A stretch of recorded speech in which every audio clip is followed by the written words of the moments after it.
Le Colossus, le robot de sécurité incendie créé par Shark Robotics, est arrivé en Ukraine. Ce robot s'est rendu célèbre en 2019, lorsque les sapeurs-pompiers de Paris l'ont utilisé dans l'incendie de Notre-Dame.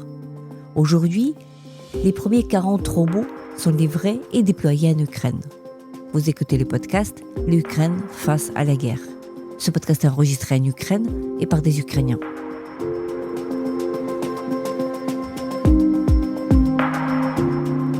Dans ce podcast, nous racontons comment l'Ukraine continue à vivre et à résister face à l'agression russe. Nous proposons des analyses, mais aussi des témoignages. Nous essayons de vous faire comprendre l'Ukraine, son histoire, sa société et sa culture.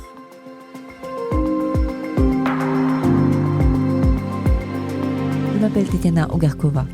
Je suis universitaire et journaliste, responsable du département international à l'Ukraine Crisis Media Center. Avec moi, Cyril Kabara, le CEO de Shark Robotics, qui s'est rendu en Ukraine pour célébrer la livraison et le déploiement de 40 robots Colossus, financés par la France. Ces robots participent aux opérations après les frappes aériennes russes et contribuent à la résilience de l'Ukraine.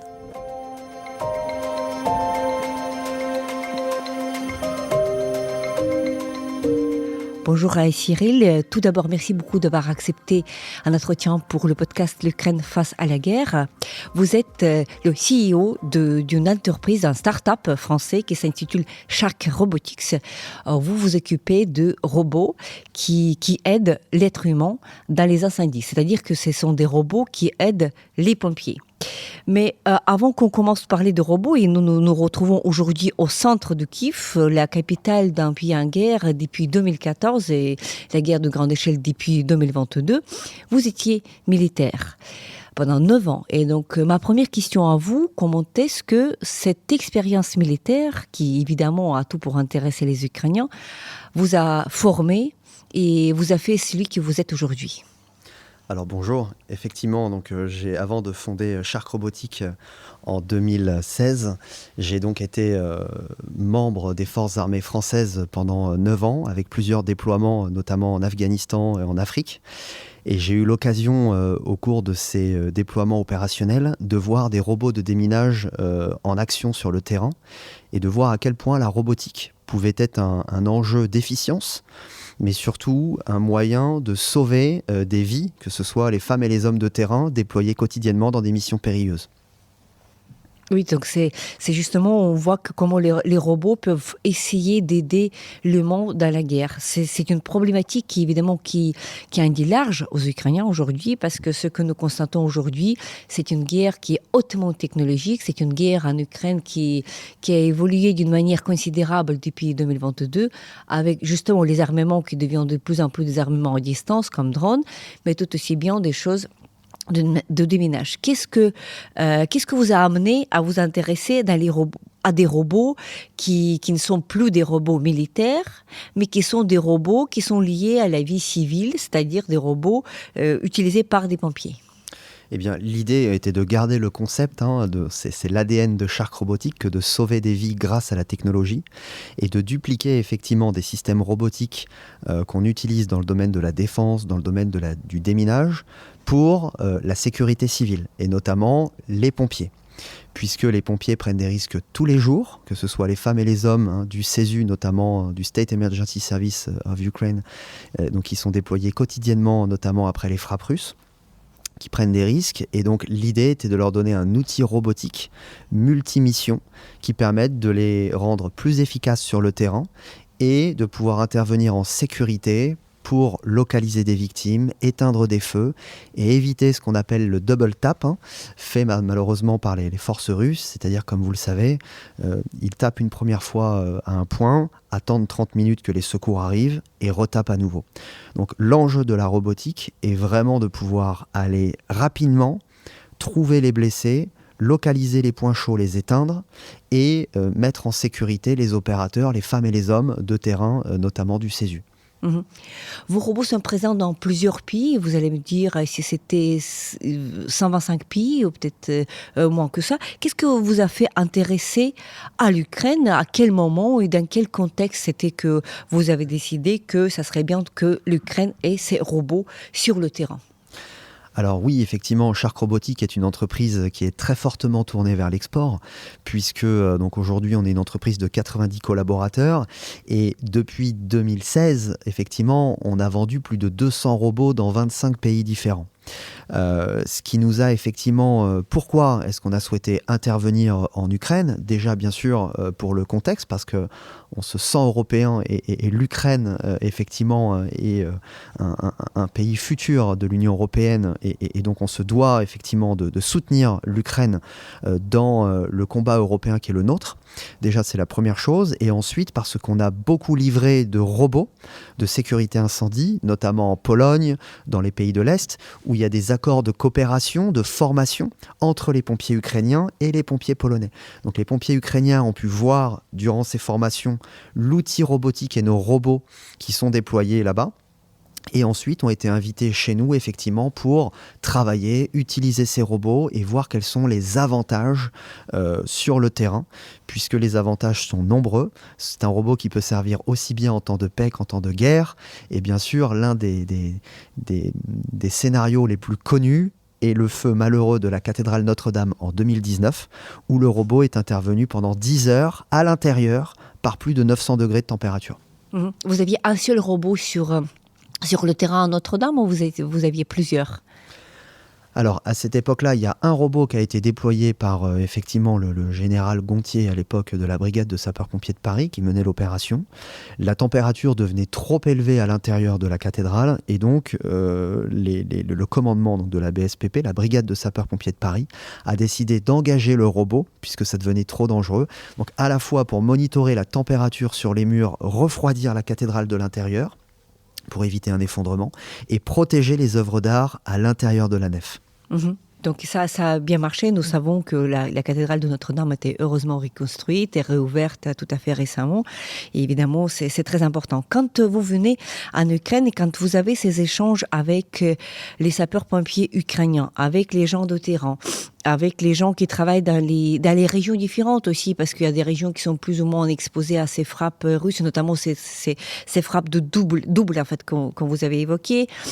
Donc, qu'est-ce que vous apporte de nouveau comme connaissance du terrain et comment on peut manier une incendie qui n'est pas une incendie de temps de paix, mais c'est une incendie qui est due à une explosion que ça soit drone, que ça soit missile, c'est-à-dire une explosion du type militaire. Qu'est-ce que vous apporte comme connaissance ? Bien sûr, les conditions d'emploi de nos robots sur le théâtre ukrainien sont très particulières, puisque nos robots sont déployés donc en temps de guerre, comme vous le dites, donc dans des phases de bombardement, avec des feux qui ne sont pas liés à de causes naturelles comme en temps de paix, mais des explosions, des bombardements, des pièges. Donc l'enjeu est toujours le même, hein, c'est d'éloigner l'homme du risque, donc protéger les opérateurs, les femmes et les hommes du CESU, mais surtout les rendre plus efficients dans la localisation de victimes, éteindre les feux. Et le contexte particulier a été très riche pour nous sur le retour d'expérience des femmes et des hommes qui sont sur le terrain, puisque les conditions sont très particulières. Il faut travailler dans des environnements brouillés, donc avec du brouillage radio. Donc on doit effectivement ce qu'on appelle durcir nos communications. Il y a des enjeux de cybersécurité qui sont très forts. Et des enjeux surtout de modularité, puisque l'enjeu pour un robot est d'être le plus modulaire. Donc pour vous donner un peu de configuration, le robot Colossus est un robot de 500 kg, assez compact, qui permet de franchir les portes, franchir des escaliers, d'être très agile, et qui rentre dans une petite camionnette. Le but est de pouvoir avoir l'empreinte logistique la plus faible possible, mais sa grande polyvalence est une force, puisque vous allez pouvoir faire plus de 12 missions avec un seul robot. C'est-à-dire rentrer à l'intérieur d'un édifice en feu, localiser le point chaud, l'éteindre rapidement, évacuer des blessés, transporter du matériel avec tout un tas de modules, ou encore faire ce qu'on appelle des missions NRBC, donc nucléaire, radiologique, biologique et chimique.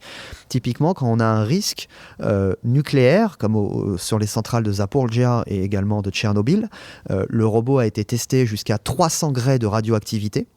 Et donc, le robot va être capable de faire de l'inspection, de l'extinction dans des environnements très dangereux pour l'homme. Et ça, effectivement, ce retour d'expérience des femmes et des hommes du CESU est très précieux pour nous. Et c'est pour ça, effectivement, qu'on veut renforcer ce lien dans le futur pour capitaliser sur cette R&D de manière très importante avec en partenaire. Donc en fait, voilà, c'est un laboratoire en quelque sorte. L'Ukraine, en état de guerre, c'est aussi un laboratoire où on peut tester justement comment le robot fonctionne. Aujourd'hui, vous êtes à Kiev, la capitale de l'Ukraine. Vous venez à une mission de présenter ce robot. Et donc, ils sont une quarantaine, n'est-ce pas, que vous allez ou vous avez déjà livré à l'Ukraine? Alors c'est exact, on vient d'officialiser la cérémonie de livraison des 40 robots qu'on a livrés en 7 mois à l'Ukraine. Donc la flotte est au complète. Les robots sortent déjà tous les jours en opération et on a eu déjà de très bons retours du CESU puisqu'ils nous ont dit que depuis qu'ils ont déployé l'outil robotique, ils ont pu diminuer les pertes par 3. Donc pour nous, c'est un signe très encourageant et c'est pour ça qu'on veut renforcer cette collaboration avec le CESU. On sait que les besoins opérationnels sont très importants pour couvrir les 23 oblasts en Ukraine et continuer bien sûr durant cette période difficile en temps de guerre, mais aussi demain en temps de paix. Et c'est pour ça qu'on souhaite s'implanter durablement en Ukraine et qu'on a effectivement des enjeux d'implantation locale pour pouvoir fournir ce qu'on appelle du maintien en conditions opérationnelles le plus réactif possible aux pompiers locaux et également produire ici en Ukraine. Donc on parle même de la production future, envisageable dans le futur pour les besoins civils, un jour que la guerre s'arrête. Mais pour l'instant, c'est 40 robots que vous avez déjà livrés à l'Ukraine et travaillent on peut imaginer, dans plusieurs régions différentes et peut-être aussi dans les régions qui sont très exposées. Est-ce que vous pouvez dire dans quelles régions sont vos robots aujourd'hui? Alors non, je ne peux pas communiquer sur les régions dans lesquelles sont déployés les robots, mais effectivement, vous imaginez bien que les zones de bombardement sont les zones privilégiées pour déployer ces robots et intervenir pour, bien sûr, éteindre les feux. Les grosses missions aujourd'hui sont la protection des civils suite au bombardement pour éteindre les feux, localiser les victimes et les évacuer, mais aussi et surtout la protection des sites énergétiques. Comme vous le savez, malheureusement, les Russes frappent les sites énergétiques ukrainiens et donc c'est très dangereux d'opérer dans ce genre de site avec des risques d'explosion majeurs. Et c'est là où l'outil robotique et le robot Colossus a toute son importance pour pouvoir aller de manière sécurisée, venir faire une mission, une frappe chirurgicale pour aller éteindre un feu tout en gardant effectivement les pompiers en sécurité. Oui, donc les sites énergétiques, évidemment, c'est un des problèmes majeurs actuellement parce que les frappes russes, donc hier seulement, nous avions encore ici à Kiev, sans doute vous étiez témoin de cela, encore des frappes contre les infrastructures énergétiques et parfois ça touche évidemment aussi des bâtiments résidentiels, des quartiers résidentiels, etc. Est-ce que vous avez déjà eu des données sur vous avez déjà mentionné l'efficacité des robots, ils ont permis de réduire de 3 fois les pertes parmi les pompiers, en fait, un problème majeur. Mais est-ce que vous avez déjà perdu vos robots ici en Ukraine ? Alors, pour le moment, non. On n'a pas perdu de robots. Mais je dirais que même si on perd un robot, ce n'est pas grave. Mieux vaut perdre un robot qu'un homme. Un homme a toujours plus de valeur qu'une machine. Et c'est à ça qu'il sert. Donc, effectivement, dans le monde, on a déployé plus de 200 robots, comme je vous le disais. Le gros avantage du robot, c'est de pouvoir intervenir rapidement à l'intérieur d'un édifice. Ça peut être un feu d'entrepôt, qui est l'un des feux les plus communs en Europe, aux États-Unis ou dans le monde. Et vous avez un risque d'effondrement du toit au bout de 15 minutes quand on est dans un entrepôt, puisque c'est une structure métallique. Donc le gros avantage du robot, c'est que les hommes vont rester dehors, les pompiers vont téléopérer le robot à l'intérieur, va surtout pouvoir localiser le point chaud, l'éteindre rapidement. Donc il y a aussi un enjeu derrière d'efficacité opérationnelle, puisque vous déployez moins d'hommes, moins de matériel, le robot va à l'intérieur, donc même si le toit s'écroule, c'est pas grave, et surtout des enjeux, même si c'est pas encore le schéma actuel, des enjeux écologiques, puisque vous consommez 10 fois moins d'eau avec un robot que lors des usages traditionnels avec des camions pompiers. Pourquoi ? Parce qu'on a la capacité d'aller à l'intérieur. Donc c'est pareil, quand on va travailler sur une entreprise, mieux vaut faire une frappe chirurgicale plutôt que d'être à l'extérieur et de noyer une entreprise qui va perdre malheureusement tout son site industriel, ses stocks, ses biens, et donc le patrimoine économique va être perdu. Il faut savoir que dans nos données, aujourd'hui, 80% des entreprises qui connaissent un feu, malheureusement, mettent la clé sous la porte et ne peuvent pas s'en relever. Donc il y a véritablement un enjeu de résilience grâce à l'outil robotique pour intervenir rapidement, filmer la scène, savoir qu'est-ce qui se passe, etc., protéger les hommes. Donc on est vraiment aussi dans un enjeu d'efficacité, de résilience et d'écologie, et donc pas simplement de protection des hommes. Oui, évidemment, donc il y a ce problème d'efficacité. Quand vous évoquez le chiffre au total aujourd'hui, c'est 40 robots livrés à l'Ukraine sur 200 qui existent, qui sont livrés dans 25 pays différents. Je me pose la question sur le chiffre. Est-ce que l'Ukraine aurait besoin de plus de robots ? Pourquoi 40 ? Pourquoi pas 50 ? Pourquoi pas 100 ? Est-ce qu'il y a une demande ? Et qui déjà vous a commandé ? J'imagine que ce serait l'État ukrainien que vous a commandé une quarantaine. Alors, effectivement, pourquoi 40 ? Parce que ce projet a été fait dans le cadre du fonds Ukraine, donc le fonds armé par la France, qui était un fonds de 200 millions de donations à l'Ukraine pour livrer du matériel de première urgence. Et effectivement, il y a eu une demande prioritaire du CESU, du ministère de l'Intérieur, sur cette typologie de produits. Donc la demande a été prioritaire et a permis effectivement de livrer très rapidement, en 7 mois. Donc on a été la première entreprise à livrer ces 40 robots. Bien évidemment, on a des demandes supplémentaires de la part du CESU pour couvrir tous les oblasts. Donc il y a beaucoup de demandes. Et c'est pour ça qu'aujourd'hui, on travaille non plus simplement sur une dimension bilatérale française ukrainienne, mais une dimension européenne, pour jouer en Team Europe. Et ça veut dire implémenter ce produit dans effectivement une logique de reconstruction, de résilience prônée par l'Union européenne. C'est les guidelines même qui veulent effectivement prôner la résilience, soit de la sécurité civile, de la défense, mais de tout le système névralgique ukrainien. Et donc c'est à cet effet aujourd'hui qu'on mobilise l'Europe pour aller plus loin dans un enjeu de collaboration et surtout d'implantation en Ukraine. Mmh. Donc il y a de production même. Quel serait le coût d'un seul robot produit par votre start-up ? Alors on peut pas encore le savoir si vous voulez, mais aujourd'hui en fait c'est un peu comme une voiture, on a plusieurs modules sur un robot. Donc effectivement le prix va varier en fonction des modules. Mais l'enjeu pour nous, au-delà du coût que ça représente, et surtout de pouvoir travailler au plus près du besoin des opérateurs du CESU. Ils sont sur le terrain quotidiennement, ils prennent des risques quotidiennement. Et leur savoir-faire est inestimable en la matière.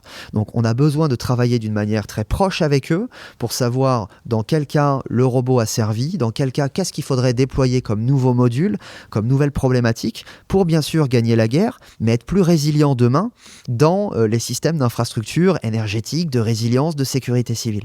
Et c'est pour ça qu'on souhaite implanter un site de production et de R&D en Ukraine, pour être au plus proche et capitaliser. Puisque l'enjeu pour demain pour l'Ukraine n'est pas seulement bien sûr d'avoir une résilience sur la sécurité civile, mais d'exporter. Donc on pense demain qu'on peut avoir effectivement l'un des meilleurs sites de production au monde d'un outil robotique franco-ukrainien ou européen-ukrainien, ici même à Kiev ou en Ukraine, pour exporter vers d'autres pays dans le monde. Et c'est tout l'enjeu. C'est tout l'enjeu qui se projette d'un avenir qu'on espère évidemment tous qu'on pourra coproduire ces robots ici en Ukraine, étant donné que le risque est extrêmement élevé à cause de frappes russes qui n'hésitent pas de frapper les lieux, de les refrapper la deuxième fois. Évidemment, ils vont chercher ceci comme un objectif plus loin. Quand on parle des robots, en fait, est-ce que c'était ce que vous voyez aujourd'hui en Ukraine sur le champ de bataille? On peut deviner que ça vous parle aussi, comme un ancien militaire, on peut deviner que ça vous interpelle. Est-ce que vous croyez qu'il y a d'autres axes d'action possibles, à part les robots pour les pompiers, qu'il y ait de plus en plus de robots, d'ailleurs de production ukrainienne, des robots qui font évacuation sur le champ des batailles, qui font par exemple livraison de tout, en fait, nourriture, les armements dans les tranchées, dans les trous, etc. Est-ce que là, vous pensez qu'il y a des perspectives et un potentiel? Alors bien sûr, il y a des perspectives très fortes, parce qu'effectivement, au-delà de l'outil robotique, on voit que les drones ont révolutionné le champ de bataille, bien sûr dans la défense, mais également dans la sécurité civile, puisqu'aujourd'hui les drones permettent d'avoir une situation complète de l'environnement dans lequel on va évoluer, donc de gagner du temps par rapport à la connaissance et l'écosystème dans lequel on va déployer les femmes et les hommes sur le terrain. Donc connaître la menace, la comprendre pour agir plus vite. Donc ça, c'est déjà un premier enjeu sur la connaissance de l'écosystème pour dire voilà le mapping dans lequel je vais évoluer. Maintenant, on voit aussi que l'outil robotique, bien sûr, permet en fait d'être un démultiplicateur d'efficacité sur le terrain. C'est-à-dire de pallier la déficience en hommes ou en femmes versus une armée en face qui va être beaucoup plus nombreuse, et de pallier ça par effectivement une massification des drones, mais également de l'outil robotique. On le voit, les robots aujourd'hui sont utilisés bien sûr pour ramener des munitions, des rotations, faire ce qu'on appelle du casualty evacuation, donc de l'évacuation de blessés, ramener effectivement. Donc c'est quelque chose qui se développe de plus en plus et qui permet encore une fois de protéger l'homme, donc les femmes et les hommes, l'homme avec un grand H, durant des phases, ce qu'on appelle à faible valeur ajoutée. Transporter des munitions d'un point A à un point B, évacuer un blessé, venir effectivement faire une reconnaissance, c'est des choses aujourd'hui qui doivent être robotisées, obligatoirement, puisqu'on ne peut pas se permettre de perdre des hommes pour ce genre de mission. Donc évidemment, donc ça c'est l'avenir de la guerre qui est là, et c'est encore une fois tristement l'Ukraine est un laboratoire en fait de cette robotisation de la guerre, et donc de ces efforts et de l'efficacité de ces efforts dépend aussi l'issue de cette guerre. À quel point ce que vous faites et ce que vous voyez comme avenir, que pour les pompiers aussi, pour le champ de bataille, est-ce que c'est compris, c'est soutenu par l'État français? Alors, bien sûr, c'est soutenu pleinement par l'État français, et la France est un pays majeur dans le dispositif de soutien de l'Ukraine, au travers notamment de cet instrument financier, donc le Fonds Ukraine, qui a été déployé effectivement à la demande du président Macron, grâce effectivement à l'envoyé spécial M. Pierre Heilbronn et l'ambassadeur aussi Gaël Vessière, qui est l'ambassadeur de France en Ukraine. Et donc tout cet écosystème s'est mobilisé pour déployer dans un temps record, avec l'appui du ministère de l'économie en France, ce financement de 200 millions qui a permis d'avoir des projets concrets et à impact sur le terrain de manière très rapide. Donc ça déjà, ça a été une mobilisation collective qui a permis d'avoir une team France, public-privé, et donc de porter des projets d'innovation au service effectivement de la protection des vies et du soutien à l'Ukraine dans ces temps de guerre. Maintenant, le step 2, la prochaine étape, c'est de mobiliser la même chose au niveau européen. Et donc, à cet effet, on s'inscrit pleinement dans ce qu'on appelle le Ukraine Investment Framework, qui permet effectivement de dire soutenons l'Ukraine de manière collective en temps de guerre, mais aussi demain, en temps de paix, quand on espère la paix arrivera, pour reconstruire l'Ukraine.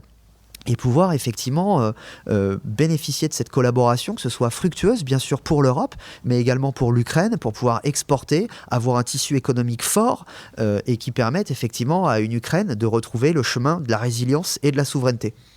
Si on parle des effectifs, de vos effectifs, combien vous êtes à produire tous vos robots et les ingénieurs, ceux qui travaillent, combien vous êtes aujourd'hui? Bien sûr. Alors aujourd'hui, Shark Robotics est une deep tech de 90 personnes. Basée à La Rochelle. Donc on a une grosse partie de nos effectifs en R&D, à peu près 30 personnes donc en recherche et développement. Et ensuite, une bonne partie aussi de nos équipes servent effectivement à ce qu'on appelle aux opérations et à la production, puisqu'on a aujourd'hui une capacité de production de 100 à 150 robots à l'année. avec différentes gammes, puisqu'aujourd'hui on travaille bien sûr dans la sécurité incendie, dans ce qu'on appelle le law enforcement et dans la défense. On a des produits aussi défense, on travaille bien sûr avec les différentes unités françaises. On sait qu'il y a des besoins là-dessus en Ukraine, on discute sur des besoins de déminage, des besoins de défense, et c'est pour ça qu'on souhaite s'implanter en Ukraine pour pouvoir couvrir ces 3 demandes, que ce soit le firefighting, le law enforcement et également les sujets défense. Et voilà, donc comment se déroule votre dialogue avec vos partenaires ukrainiens, que ce soit dans les ministères, que ce soit l'État, que ce soit autres acteurs importants? Est-ce que vous retrouvez toute la compréhension et le soutien? Bien sûr. Alors effectivement, on retrouve un écosystème déjà politique qui est très jeune, très dynamique et qui soutient pleinement l'effort de guerre ukrainien et la dynamique européenne. Donc ça, c'est très agréable et c'est très facile d'évoluer dans cet environnement-là. Et ensuite, l'Ukraine a la chance d'avoir un dynamisme exceptionnel, entrepreneurial, où il y a pléthore de startups qui se développent avec effectivement énormément une culture de l'innovation réactive pour pouvoir développer des produits très très rapidement. C'est-à-dire emmener des produits d'un TRL, donc le Technology Readiness Level, c'est le niveau de maturité part de 0, très rapidement à un TRL 7, 8. Par contre, effectivement, on sait qu'ensuite, il y a besoin de structuration pour aller industrialiser. Et c'est là tout l'enjeu pour nous que de s'implanter en Ukraine, c'est de pouvoir capitaliser avec les Ukrainiens sur un co-développement ensemble pour les besoins de l'Ukraine et ensuite demain à l'export, mais surtout venir apporter des techniques et des logiques d'industrialisation à grande échelle. Et c'est ça l'enjeu. L'enjeu est là, pour pouvoir répondre à la demande. Oui, à la demande et qui va comprendre non seulement répondre aux besoins en Ukraine, mais aussi de coproduire pour exporter, c'est ça, dans le monde entier. Donc en créant ce laboratoire des robots à plusieurs usages. Vous avez évoqué des robots pour la défense, on peut imaginer autre chose que des robots pour pompiers, qui peuvent être là. Quelles sont vos impressions? Ma dernière question à vous porterait sur peut-être votre analyse plus générale, plus humaine aussi en quelque sorte de ce que vous voyez. Vous vous êtes rendu plusieurs fois, j'imagine, en Ukraine lors de votre parcours avec les 40 robots. Je ne sais pas si vous les visitez dans les sites où ils travaillent ou pas, mais on peut imaginer que vous vous rendez de temps en temps. Quelles sont vos impressions générales? On en est où avec cette guerre? Est-ce que vous avez évoqué à plusieurs reprises déjà le mot paix lors de notre conversation? Quel est votre pronostic et quelle est votre analyse de ce qui se passe aujourd'hui? Alors, je ne me permettrai pas de donner de pronostics n'étant pas diplomate et n'étant qu'un spectateur du conflit et des négociations en cours. Par contre, effectivement, ce qui m'a frappé et ce qui m'a particulièrement touché, et toutes les équipes de Shark Robotics, on a eu la chance de recevoir effectivement à plusieurs reprises des délégations ukrainiennes, des pompiers qui venaient pour être entraînés chez nous, et nous-mêmes, nos équipes sont venues et se sont rendues en Ukraine plusieurs fois, comme aujourd'hui. Et ce qui nous frappe, c'est la résilience et le courage des Ukrainiens dans ce conflit pour effectivement garder le sourire, être combatif, se lever tous les matins et aller de l'avant dans un schéma qui est très compliqué, qui est très éprouvant depuis effectivement ces plus de 3 ans de guerre. Et ça, c'est ce qui nous frappe. C'est vraiment une très forte résilience qui est assez impressionnante et qui est un vrai modèle d'exemple pour nous, Européens et même Français. Merci beaucoup, Cyril. Merci beaucoup. C'était le podcast L'Ukraine face à la guerre. N'hésitez pas de partager cette émission. Nous n'allons pas tarder à enregistrer et diffuser d'autres épisodes. Je m'appelle Tetiana Ogarkova.